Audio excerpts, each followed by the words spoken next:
Di video ini kita akan membahas definisi-definisi yang ada di istilah perblockchainan. Ada internet, mesin cerdas. Apa ini? Teknologi. Teknologi. Bismillahirrahmanirrahim. Alhamdulillahirrabbilalamin. Allahumma sholli ala Sayyidina Muhammad wa ala ali Sayyidina Muhammad. Di video ini kita akan bahas istilah-istilah yang akan sering dipakai kalau kita bergelut di bidang blockchain ya. Jadi definisi blockchain sendiri itu apa? Blok itu mungkin saya akan terjemahkan. Ini kita akan pakai poin-poin aja. Lalu nanti kita ambil keseluruhannya gitu kira-kira ya. Nanti ini saya akan coba jelasin poin-poinnya. Wadah, blok itu kita bisa sebut sebagai wadah. Ya, blok ya. Blockchain itu rantai, jadi wadah-wadah yang berhubungan dengan rantai. Jadi ada banyak wadah. Ini blok itu sebenarnya transaksi, nanti jadinya wadah itu ditempati oleh sebuah transaksi, dan wadah itu ada link-linknya, ada hubungannya dengan rantai-rantai itu. Jadi blockchain itu secara kata wadah-wadah yang terhubung dengan rantai, dengan hubungan terikat. Sebenarnya jadi kalau secara teknikal itu blockchain itu ya sebenarnya cuma sebuah bentuk database yang bisa tersentralisasi, bisa terdesentralisasi. Dia menyimpan catatan-catatan transaksi ya, bisa transaksi keuangan atau transaksi pertukaran atau pertukaran aset. Nah, itu catatan, sebenarnya itu dia ledger kalau istilah bahasa Inggrisnya. Tapi kita akan lebih pakai mungkin jadi database yang tersentralisasi yang menyimpan data transaksi. Itu mungkin secara mudahnya seperti itu. Nah, blockchain ini bisa privat, bisa publik ya, bisa privat, bisa publik.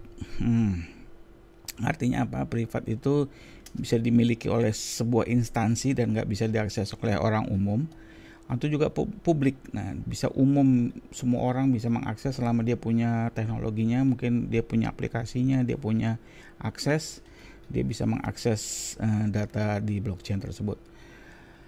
Lalu data itu disimpan dan dia tidak bisa dirubah. Ini adalah satu poin yang penting juga.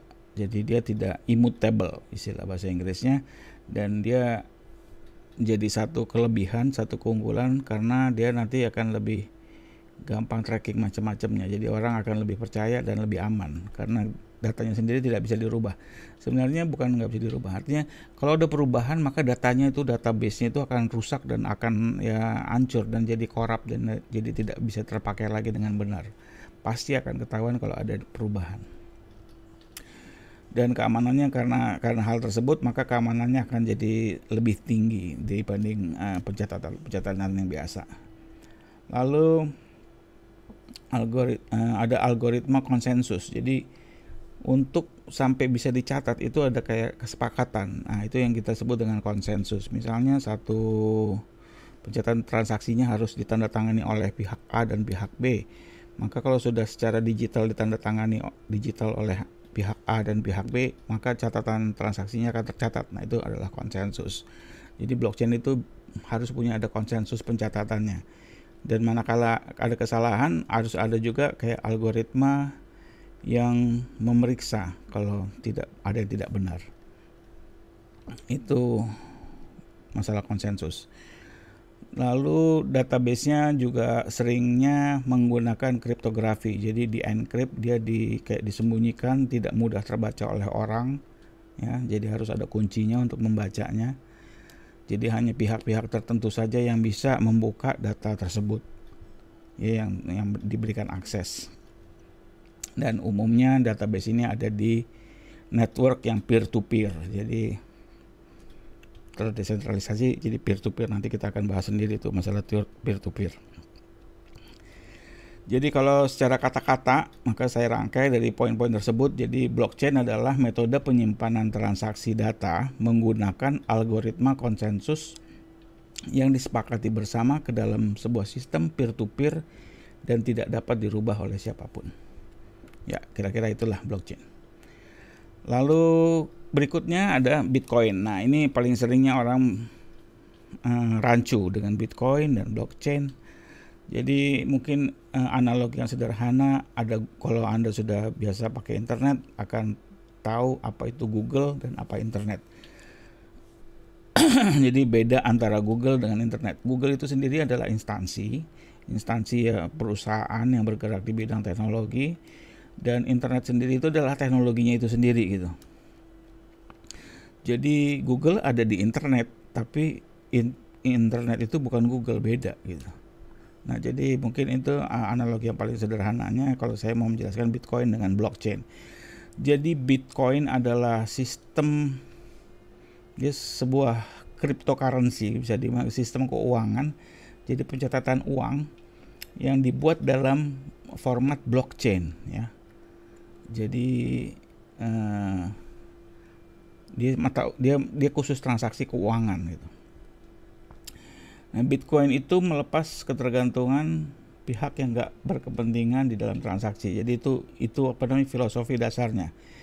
Bitcoin itu mau mencoba supaya yang nggak penting dalam sebuah transaksi di skip gitu. Jadi tidak diperlukan. Makanya dia bisa kayak internasional, bisa asal dia punya sistemnya secara internasional bisa ikutan bergabung untuk membeli atau bertransaksi dengan menggunakan Bitcoin. Makanya itu jadi sangat menarik. Nah, jadi sebenarnya Bitcoin itu adalah produk yang sudah baku. Nah, dia berjalan di atas konsep teknologi blockchain tadi yang pertama kita bahas.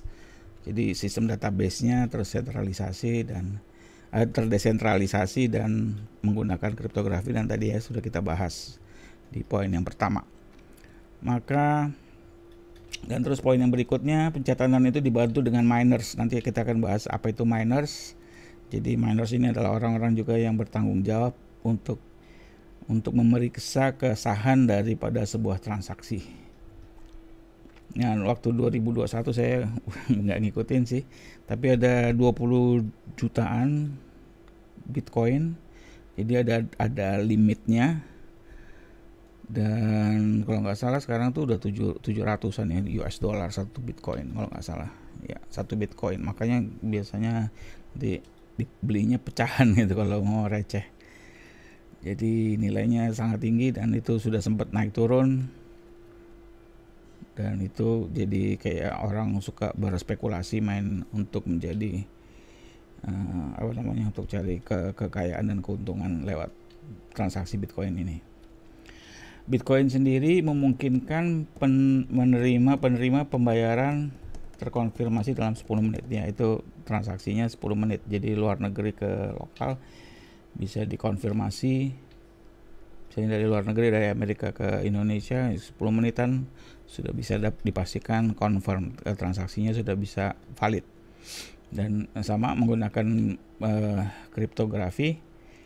Nah, secara definisi maka Bitcoin adalah kurs mata uang virtual yang menggunakan pencatatan dengan metode blockchain. Itulah definisinya. Ya. Baik, ada mining tadi saya sebut mining. Mining ini adalah, jadi Bitcoin sendiri itu untuk teknologinya dia menggunakan enkripsi. Jadi tersandi, dia disimpan dalam bentuk yang acak, jadi kayak tulisannya nggak bisa difahami oleh manusia. Jadi ini adalah perhitungan matematik sebenarnya untuk membuat sebagai kayak terenkripsi. Nah, untuk mencari perhitungan tersebut, algoritma nanti itu ada saya bahas di yang lebih teknikal di video yang lain. Tapi ini saya akan mencoba menyederhanakan mining ini. Jadi ada orang pihak lain yang membantu proses pencatatan transaksi ini. Jadi mining ini akan dikerjakan oleh orang di luar pihak yang bertransaksi sebenarnya. Tapi mining ini sangat diperlukan untuk ngecek integritas dari data tersebut. Nah, secara ininya adalah definisinya adalah sebuah cara untuk mendapatkan koin. Ini juga orang bisa dapat koin dari mining ini ya. Jadi misalnya kayak tadi Bitcoin, ini kan di Bitcoin kita ngomong mining ini di Bitcoin. Jadi orang-orang yang menggunakan dia perlu komputer, dia kayak kumpulin komputer untuk menghitung itu semua ya. Ada kayak algoritma penghitungan yang nanti dia akan mencari sebuah angka nonce itu, ada satu angka yang kayak password gitu. Nah, kalau passwordnya sudah ditemukan dan sudah dibuat, maka kayak transaksi itu bisa di password, dan nanti kalau yang bisa membuka dan bisa ngecek itu passwordnya harus sama dengan yang dihitung itu. Nah, orang yang membantu proses pengenkriptan tadi kan mau dikunci dengan password. Nah, password ini perlu dibantu oleh orang-orang yang mempunyai komputer yang komputasinya lebih tinggi. Jadi mereka akan menggunakan komputer ya mencarinya. Jadi pihak lain ini mungkin menggunakan kayak ada bank komputer miners ini. Nanti dia akan kasih angkanya dan baru dari situ transaksi itu tervalidasi gitu ya. Jadi bisa dianggap tervalidasi. Nah, jadi dengan bantuan mining sendiri, orangnya ini juga mendapatkan kayak koin, bagian dari Bitcoin itu. Gitu. Nah, transaksi ini karena membutuhkan sebuah kode ya, kode sandi ini tadi saya bilang, maka baru transaksinya ini dianggap valid. Lalu kode sandi itu membutuhkan tenaga komputer untuk mendapatkannya, maka ini mining ini biasanya dia invest gitu, dia invest komputer, invest GPU, ya. Nah, penemu kode sandi tadi untuk memvalidasi dari transaksi itu akan dibalas dengan dikasih upah gitu ya, kayaknya dikasih upah sebagai usahanya untuk membantu menemukan kode sandi itu. Nah, miners ini ada banyak sekali dan saling berlomba untuk mendapatkan upah.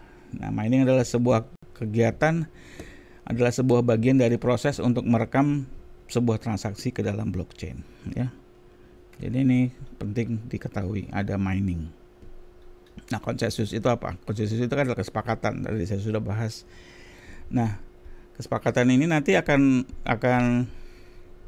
berpengaruh kalau ada masalah. Jadi kalau ada perbedaan, nah kesepakatan awalnya itu seperti apa? Kalau misalnya belum tanda tangan dua, ya berarti belum oke, transaksi itu belum oke misalnya. Ya itu jadi ketahuan nanti dari sistem, karena sudah diprogram, maka konsensus ini jadi algoritma untuk memecahkan masalah perbedaan atau memecahkan ini sengketa ya. Dan apa yang dilakukan kalau misalnya apa yang harus dilakukan kalau supaya sepakat. Nah, itu juga ada juga di konsensus. Konsensus adalah algoritma komputer untuk memvalidasi sah atau tidaknya sebuah transaksi. Ini baik, saya akan tunjukkan gimana tadi sistem komputer tadi. Ini terdesentralisasi ya. Ini ada 3 gambar. Yang paling kiri adalah centralized. Jadi semuanya akan ada di satu titik ya, di satu titik, dan dia tersentralisasi nih istilahnya. Jadi semua akan connect, akan berhubungan dengan pusat. Nah, decentralized itu mungkin ada pusat-pusat yang lebih penting di beberapa titik gitu ya. Nah, dia mengumpulkan data yang lebih besar, tapi nanti ada orang-orang yang connect ke sentral itu, terdesentralisasi itu. Dan ada juga distributed, ini metode yang lebih baru lagi, dia terdistribusi, jadi semuanya saling kayak gini lah, jaring ini. Dia kalau misalnya dari titik ini mau ke titik ini, connect ke sini, dia akan melewati semua titik-titik ini untuk mencapai tujuannya ya, gitu kira-kira. Desentralisasi dan centralized. Nah, nanti secara aplikasi juga ada apps dan dApps istilah ininya, istilah teknikalnya. Aplikasi ya gitu, misalnya ini ada beberapa handphone, dia connect melalui ISP, dia connect ke data center, satu center, data centernya satu aja, terpusat. Tapi kalau dApps, dia masing-masing aplikasi itu juga sudah membawa data dan sudah membawa informasi, sehingga mereka tuh saling terkonek melalui ISP masing-masing aja. Ya, tadi yang terdesentralisasi. Oke, dan ini saya akan membahas peer-to-peer itu seperti apa. Nah, ini adalah masalah konsep aja ya. Jadi memang ini client server seperti ini. Semua komputer itu servernya di tengah, semua data itu dipusatkan, masing-masing ini cuma bisa mengakses ke satu ini. Sedangkan peer-to-peer ini semuanya biasanya mempunyai catatan masing-masing ya. Jadi mereka punya pencatatan yang ini dan mereka saling memvalidasi gitu istilahnya. Nah, nanti kita akan bahas bagaimana analoginya dengan dunia nyata di video berikut. Ya, terima kasih sudah nonton ini. Klik like dan subscribe sebagai dukungan kamu agar channel ini terus maju. Jangan lupa klik loncengnya.